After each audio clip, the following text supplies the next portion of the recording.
Welcome to Crest, your trusted source for understanding real laws that shape real lives in the United States. Today, we're re-diving deep into one of the most intense and misunderstood legal questions. What happens if you kill someone in self-defense in the USA? Imagine this. It's late at night, someone breaks into your home, you fear for your life, and in a split second, you grab a weapon and pull the trigger. The person dies. Now what? Are you a hero for defending yourself, or a criminal facing life behind bars? The answer isn't simple, because while self-defense is a legal right, it's also one of the most complicated defenses in American law. In the US, every state recognizes your right to protect yourself from harm, but the law draws very specific lines between self-defense and murder. To claim self-defense legally, you must prove that you faced an imminent threat, meaning immediate danger of death or serious bodily injury, and that your reaction was reasonable under the circumstances. That's the key word, reasonable. If a court believes your actions went beyond what was necessary to protect yourself, you could still be charged with manslaughter or even murder. Let's break this down. Most US states follow one of two doctrines when it comes to self-defense: the Stand Your Ground law and the Castle Doctrine. The Stand Your Ground law means you do not have to run away or retreat if you are in a place where you're legally allowed to be, and someone threatens your life. You can use deadly force to protect yourself. Florida is one of the most famous examples of a state with strong Stand Your Ground protections. On the other hand, the Castle Doctrine applies when someone unlawfully enters your home, your castle. It allows you to defend yourself, your family, and your property using deadly force without retreating. But even in these states, your actions must meet one golden rule. The threat must be real, immediate, and reasonable. If the intruder is running away and you shoot them in the back, that's no longer self-defense. It could be considered murder. Here's where it gets tricky: the burden of proof.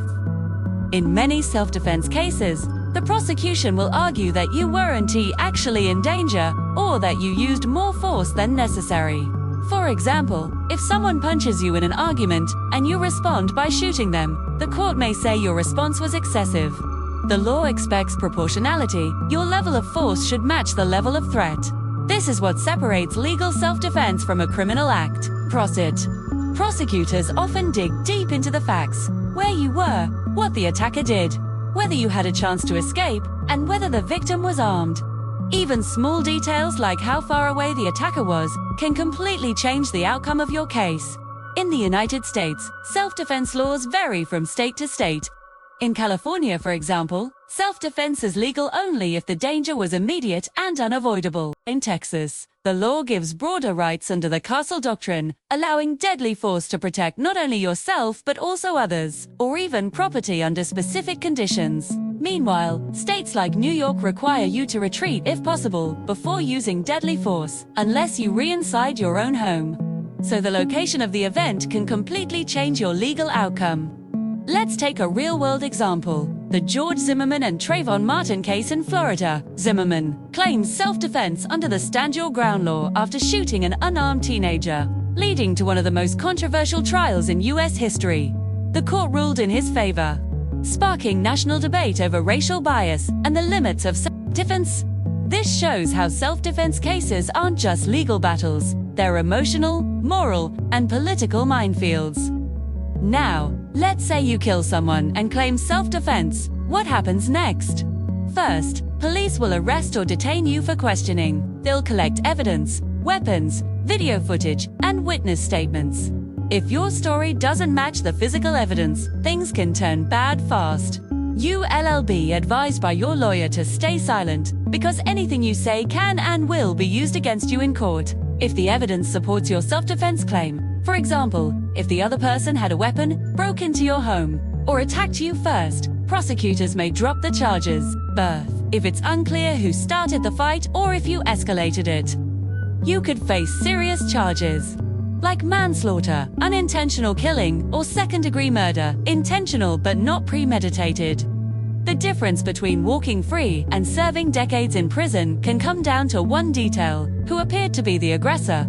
In some cases, even when you clearly act in self-defense, the family of the deceased can file a civil lawsuit against you for wrongful death. That means you could still lose money or property even if you be found innocent in criminal court. Remember, criminal court determines guilt beyond a reasonable doubt. But civil court only needs a preponderance of evidence, so it's easier to lose civil cases. Also, keep in mind that self-defense with a gun is treated with extreme caution under US law, even if you own your firearm legally. How and when you use it can define your future. That's why gun owners in the US are often trained to call the police immediately after any incident and clearly state, "I was in fear for my life."